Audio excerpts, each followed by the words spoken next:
कसे आहात? घरात सुरक्षित ना? आणि आपला नेहमीचा आपुलकीचा प्रश्न, अभ्यास करताय ना? अर्थात करायलाच पाहिजे.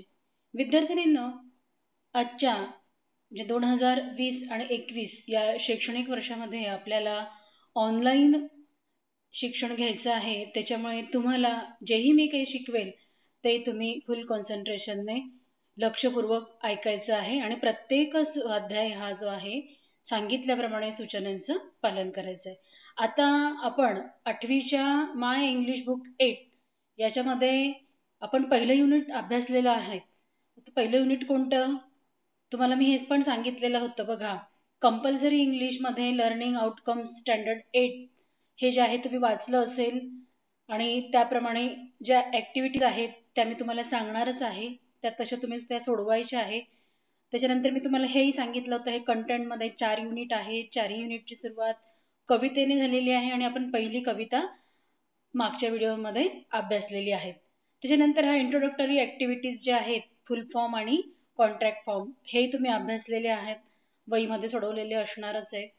त्याच्यानंतर पुढचं जे आहे बघा, बी द बेस्ट, याच्यामधला चिटचॅट हवर वॉर्मिंग अप हे सुद्धा आपण पाहिलेलं आहे. हे तुम्ही केलेलं असणार, वहीमध्ये सोडवलेलं असणार आहे. त्याच्यानंतर ही जी कविता आहे बी द बेस्ट ही सुद्धा आपण अभ्यासलेली आहे. याच्यामधले मी डिफिकल्ट वर्ड्स होते बघा, या ठिकाणी स्कर्ट आणि रील, मस्की अँड रील हे सुद्धा तुम्हाला मी सोडवायला सांगितलेलं होतं. ते सुद्धा तुम्ही वहीमध्ये लिहिलेलं असणार आहे. नंतर पुढचं जे आहे बघा, इंग्लिश वर्कशॉप. या इंग्लिश वर्कशॉपमध्ये काय करायचं आहे, हा जो 2 गोल दिसत आहेत बघा तुम्हाला, हा जो आहे हा बिग आहे आणि हा जो दिसतोय हा स्मॉल आहे. तर या दोघही गोलमध्ये आपण मागे अभ्यासलं होतं बघा, छोट्यापासून तर लहानांपर्यंत. हे जे शब्द दिलेले आहेत हे शब्द तुम्ही काय करायचे आहे, या दोघं according to the size you have to fill up the words according to the size. These balls you have to see small and these are the bigs. So you have to classify all these words: musky, tree, pine, lake, bass, bush, highway, skirt, reel, sun, star and trail. All these words you have to classify between the two goals circle. One is small and other is big. So if you understand the poem very well, you can classify all these things very well. जर तुम्हाला कविता नीट समजलेली असेल तर हे जे शब्द आहे, आता बघा तुम्हाला उदाहरणार्थ मी समजावून सांगते.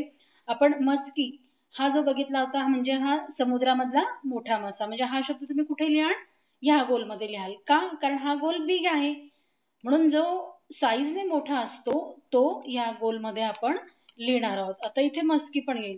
नंतर ट्री, ट्री पण हे कसं असतं, मोठं असतं, म्हणून मग ट्री या ठिकाणी लिहाल. त्याच्यानंतर पाईन, हे पाईन हे छोटं आहे आकाराने, म्हणून मी या ठिकाणी लिहाल.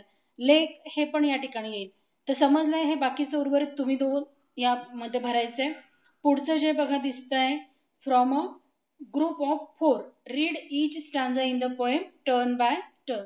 आता ह्या ठिकाणी ग्रुप तयार करायचे विद्यार्थिनींचे आणि प्रत्येक ग्रुपने काय करायचे, एक एक जो कडवं जे आहे, read each stanza in the poem turn by turn. आता हे वर्गामध्ये आपण ऍक्टिव्हिटी घेतली असती, परंतु तुम्ही आता घरी आहात म्हणून मग तुम्ही तो एक एक कडवं नीट वाचायचं आहे.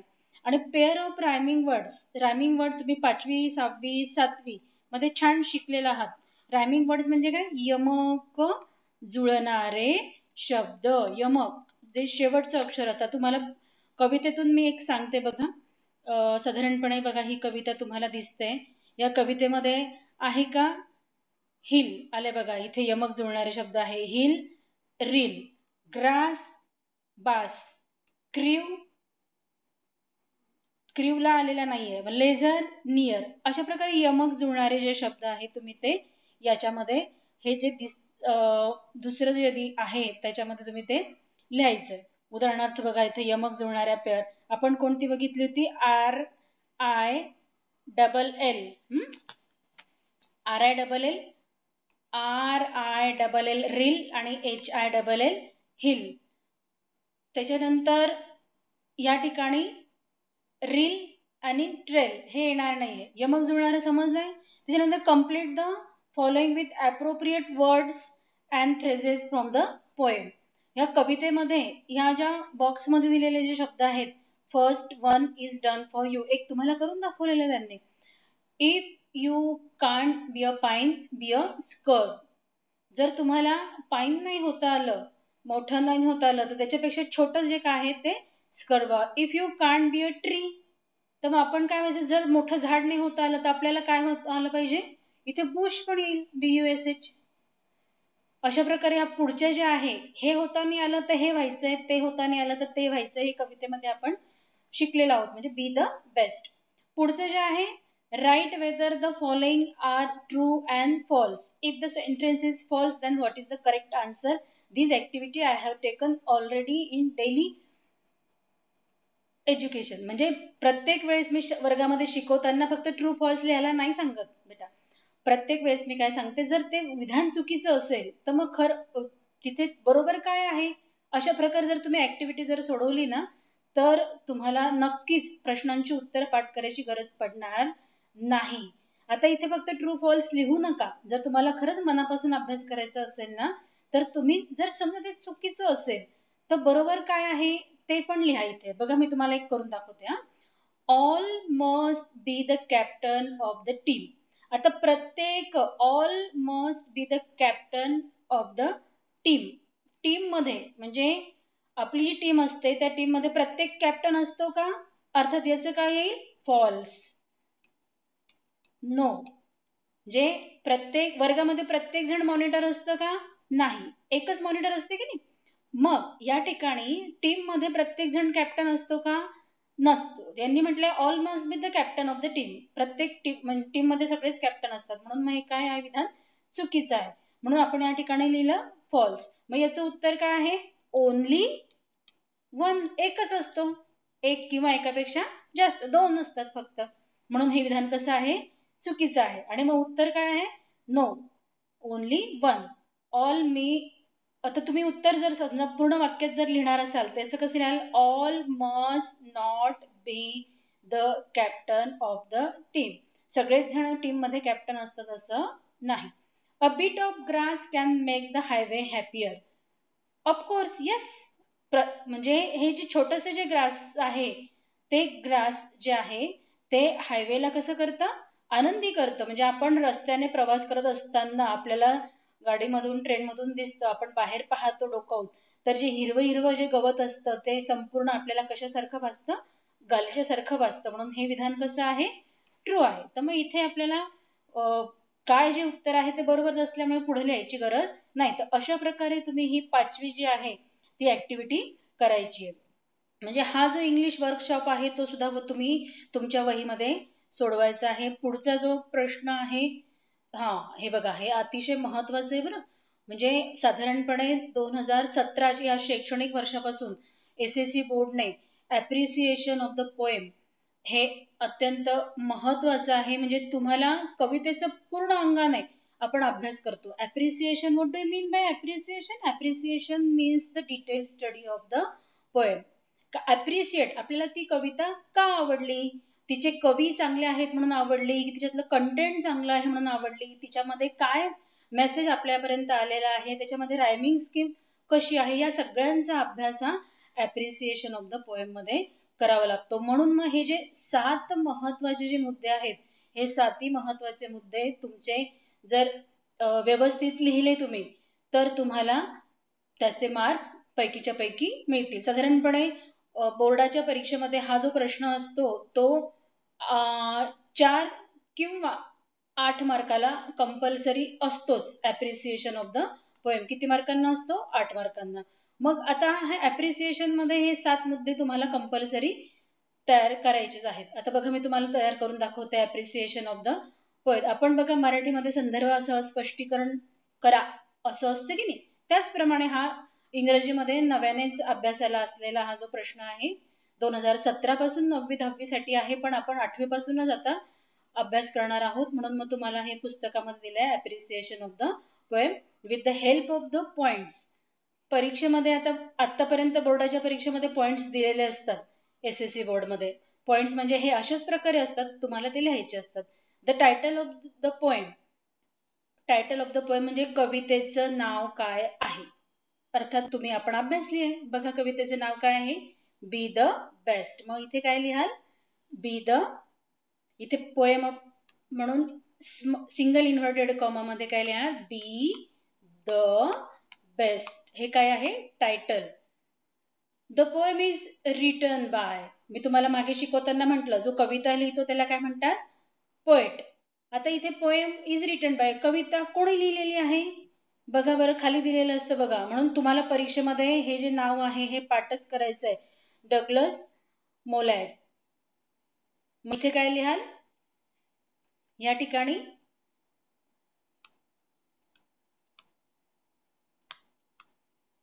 अशा प्रकारे तुम्ही ह्या कवितेचे जे कवी आहेत यांचं पूर्ण इथे नाव लिहायचंय. The poem has stanzas, each stanza has dash lines. मोजा लाईन्स मोजायच्या पटकन. किती स्टांजा दिसतंय तुम्हाला, number first, number second, number third and number fourth. There are how many stanzas are there, 4 stanza. बघा आता या ठिकाणी लिहायचंय. How many stanzas are there, आपल्याला लिहायचं आहे 4 स्टांजा लिहायचे. ओके, या ठिकाणी द पोएम हॅज 4 स्टांजा. आपण लाईन मोजल्यात का, लाईन्स म्हणजे काय, ओळी. चला आता आपण ओळी मोजूया. एका स्टांजा मध्ये साधारणपणे किती ओळी आहेत या मोजायच्यात आपल्याला.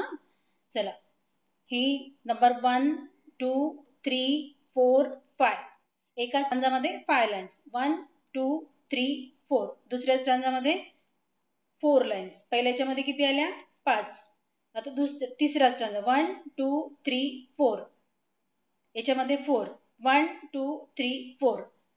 In each stanza there are 4 lines. You have to write down here the 4 lines. समजतंय? हे बघा आता, the poem has 4 stanza. किती कडवे होते, 4. Each stanza have 4 lines. The lines that rhyme in each stanzas are rhyme. आता ह्या ठिकाणी rhyming words नाही लिहायचे तुम्हाला. रायमिंग स्कीम जो प्रकार आहे, उदाहरणार्थ बघा आता साधारणपणे रायमिंग स्कीम्स कशी असते, ए बी सी डी अशी एक एक असते. आता ते मी तुम्हाला तिथेच शिकवते. कवितेच्या ठिकाणी रायमिंग स्कीम जो प्रकार आहे तो कसा निवडायचा. आता बघा ह्या ठिकाणी ही जी कविता आहे, हिल आणि रील. ओके, हा जो शब्द आलेला आहे हिल आणि रील, म्हणून मग याला आपण देणार ए. समजते, ही आणि रील सुरुवात कशाने होते, ए ने होते. नंतर दुसरं आहे ग्रास आणि बास. आता हे जे ग्रास आणि बास हे 2 शब्द आहे यमक जुळणारे, पण ते रील आणि हिलशी आले का नाही, म्हणून ए नंतर काय येतो, बी. मग आता पुन्हा तिसरा क्रीव आणि इथे दिलेला आहे नाही.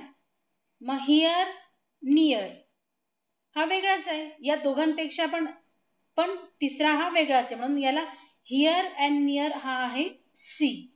त्याच्यानंतर ट्रेल अँड फेल, मग हा सुद्धा झाला डी. म्हणून ए बी सी डी अशा प्रकारे हा याचा रायमिंग स्कीम येणार आहे. सारखे सारखे आले तर ए ए लिहायचं, आणि सारखे सारखे नाही आले तर ए बी सी डी अशा प्रकारे लिहायचं. The lines that rhyme in each stanza are. मग आपण काय बघितलं, ए पहिल्या स्टांजा मध्ये ए ए होता, मग नंतर बी, नंतर सी आणि नंतर डी. अशा प्रकारे हे रायमिंग स्कीम होते. हिल रिल विल जर सारखे जुळणारे आले तर ए येईल. पुढचा आता, the poet compare big thing with. कशाशी कम्पेअर केली आहे, मोठ्याची तुलना, अर्थात बिगच्या ऑपोजिट काय आहे, स्मॉल.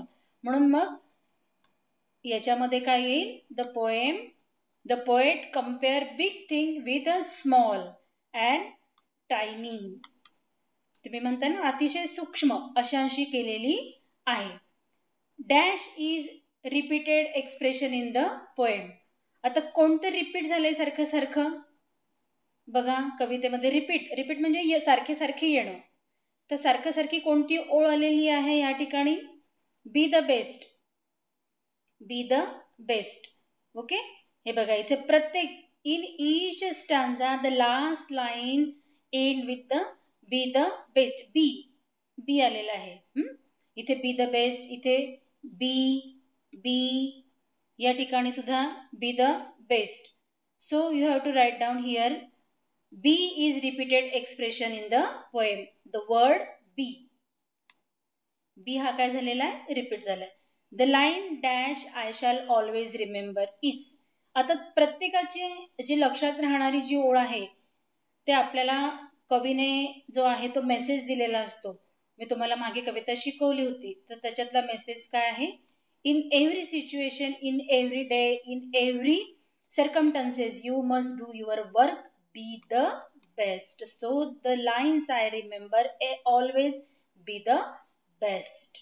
ओके, तर अशा प्रकारे हे 7 मुद्दे जर तुम्ही व्यवस्थित बरोबर लिहिले तर तुम्हाला 8 मार्क नक्कीच मिळणार आहेत. आता हे बघा तुमच्या प्रॅक्टिससाठी म्हणून ही खालची कविता दिलेली आहे. याच्यामध्ये पोएट दिलेला नाही, आपल्याला शोधायचं आहे. याचं टायटल पण आपल्याला ह्याच पॉइंट्सने आपण करणार आहोत. बघा, Read the given extract from the poem Little Drop of Water by Julia Fletcher Carnier. Learn it up, set into a tune and enjoy singing it. आपण तुम्ही घरी म्हणायची आहे, पण या ठिकाणी आपल्याला याचं काय करायचंय? ॲप्रिसिएशन ऑफ द पोएम करायचंय. Little drop of water, little grain of sand, make the mighty ocean and the pleasant land. Little deed of kindness, little words of love, help to make earth happy like the heaven above. How many stanzas are there?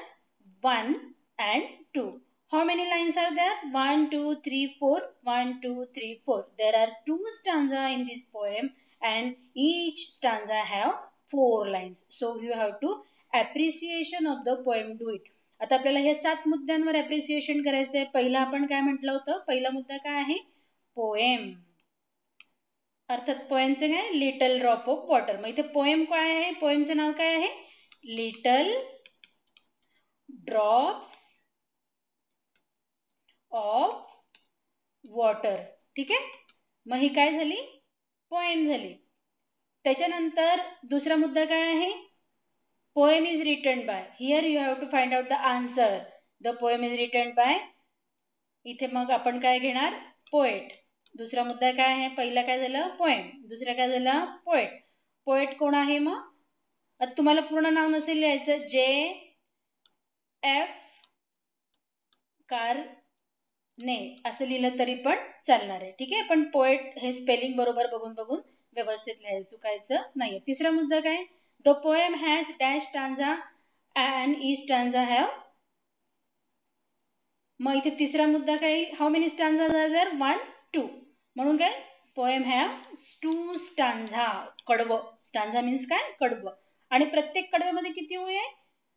2 stanza have 4 lines. Okay, समजलंय? प्रत्येक कडव्यामध्ये 4 ओळी आहेत. चौथा मुद्दा काय आहे मग आता? The lines that rhyme in each stanza are. आता इथे रायमिंग वर्ड्स तुम्ही शोधू शकतात. आहे का? आलेले बघा. तुम्ही म्हणाल मॅडम हा बघा, हा सँड, लँड, त्याच्यानंतर लो, ओबो. आता ह्या ठिकाणी सँड आणि लँड चौथा आपल्याला, म्हणून याला तुम्ही काय नाव द्याल? ए. ही रायमिंग स्कीम काय आहे? ए. प्रत्येक रायमिंग स्कीमची सुरुवात कशाने होते? ए. नंतर ए नंतर अल्फाबेट काय येतो? बी. ल एन बो. मग या ठिकाणी हे 2 रायमिंग वर्ड्स आहेत बघा. म्हणून आपल्याला इथे या ठिकाणी वर्ड्स लिहायचे नाही आहेत. आपल्याला वर्ड नाही विचारलेले, स्कीम विचारलेली आहे. म्हणून चौथं जे आहे, म्हणून ए अँड बी. तुम्ही रायमिंग वर्ड्स इथे लिहू शकतात. एक्स्ट्रा तुम्हाला रायमिंग वर्ड्स जर लिहायचे असेल तर या ठिकाणी तुम्ही लिहू शकतात. कोणता आलेला आहे? Sand. Okay, sand and land. दुसरा काय आलेला आहे? ल अँड ओबो. ठीक आहे, हे रायमिंग वर्ड्स आहेत. आणि ही आपण ए, हे काय लिहिलंय? ए आणि बी ही रायमिंग स्कीम आहे. त्याच्यानंतर हे झाला चौथा मुद्दा. पाचवा मुद्दा काय आहे? The poet compares big thing with the small. म्हणजे आता या ठिकाणी द पोएट कंपॅरिझन आलेली आहे इथे. कंपॅरिझन म्हणजे फिगर ऑफ स्पीच असतो. ह्या ठिकाणी बघा आता, लिटल ड्रॉप ऑफ वॉटर, पाण्याचा छोटासा थेंब. लिटल ग्रेन ऑफ सँड, दगडाचा छोटासा अंकुश, छोटा दगड. मेक द मायटी ओशन, काय तयार करतो, थेंबे थेंबे तळे साचे, अशी एक म्हण आहे की नाही. मग अशा प्रकारे छोट्या छोट्या चांगल्या गोष्टींनी मोठा महासागर तयार झालेला आहे. अँड द प्लीझंट लँड, छोट्या छोट्या दगडांमुळे लँड तयार झाली आहे आणि छोट्या छोट्या ड्रॉप ऑफ वॉटरमुळे ओशन तयार झालं आहे. म्हणजे इथे सुद्धा कंपॅरिझन काय केलेली आहे, इथे उलट कंपॅरिझन केली आहे, छोट्यापासून मोठ्यापर्यंत. ठीक आहे. म्हणजे या ठिकाणी the lines that the poet compare. मग इथे काय लिहाल, पाचवा मुद्दा काय आहे, द पोएट कंपेअर. आधी आपण बिग टू स्मॉल म्हटलंय, आपण या ठिकाणी पण त्याच्या विरुद्ध आलंय. The poet compares little to big. Okay. आपण पहिल्या कवितेत काय म्हटलं होतं, बिग टू स्मॉल. या ठिकाणी कसं आहे, पाचवा मुद्दा little to big. The next point is dash is repeated expression. Repeated expression म्हणजे कोणता असा शब्द तो सारखा सारखा काय झालेला आहे, रिपीट झालाय, सारखा सारखा आलेला आहे, त्याचा उच्चार सारखा सारखा आलेला आहे. कोणता आहे बघा, आय थिंक लिटल आहे की नाही. Little drop, little grain, little seeds, little words. Okay. So in the sixth point you have to write down the words little is repeated. Okay. So next point 7. Point number is 7. The line dash I shall always remember. आता ह्याच्यामधून कोणती पण ओळ तुम्हाला लिहायची नाहीये. You have to write down the lines in which we comes to know the moral of the poem. What are the message in these poems you have to comes to know. So which lines you like the most? Here according to me, little deeds of kindness. Deeds of kindness. What do you mean by deeds of kindness? Deeds म्हणजे काय, कर्म, work, आपलं जे काम, छोटंसं चांगलं काम. Kindness म्हणजे काय, गुडनेस, गुड हॅबिट, हॉनेस्ट. आपण जे चांगलं काम करतो, लिटल वर्ड्स ऑफ लव्ह, छोटासा प्रेमाचा शब्द बोलून दाखव. हेल्प टू मेक अर्थ हॅपी. आपण स्वतःच आनंदी होतो असं नाहीये. आपण छोटं छोटं चांगलं जर काम केलं आणि प्रत्येकाशी आनंदाने वागलो तर हे अर्थच हॅपी होणार आहे. So which lines you like most? Little deed of kindness. So you have to write down the lines. Little deeds of kindness. तर अशा प्रकारे you have to write down the appreciation of the poem. Here is the, what do you call it, appreciation. अशा प्रकारे ही छोट्याशा कविता ज्या आहेत त्या appreciation of the poem. किती मुद्दे असतात, 7 मुद्दे असतात. 7 मुद्द्यांमध्ये उत्तर तुमच्या कुठे पाठ करायची गरज आहे का, नाही. तुम्हाला कवितेमधूनच जर कविता छान समजली, वाचता आलेली, तर तुम्हाला या 7ही प्रश्नांची उत्तरं व्यवस्थित लिहिता येणार आहे. मित्रांनो, तुम्हाला हा प्रश्न चांगला समजला असेल, ॲप्रिसिएशन ऑफ द पोएम. या ठिकाणी आपण थांबूया. पुढच्या व्हिडिओमध्ये मी तुम्हाला 1.2 अँड्रोक्लॉज अँड द लॉयल हे शिकवणार आहे. त्याच्या शिकवण्यापूर्वी तुम्ही हे जे वॉर्मिंग अप मधले चिटचॅटचे प्रश्न जे आहे त्यांची उत्तरं तयार ठेवायची आहे. त्याच्यानंतर हे चिटचॅटचे प्रश्न मी शिकवल्यानंतर लिहिले तरी पण चालेल आणि तुम्हाला जर येत असतील तर तुम्ही ते वहीमध्ये लिहायचे. इथपर्यंत तुम्ही अभ्यास करून ठेवायचा आहे 1.2 पर्यंत. ठीक आहे. So stay home, stay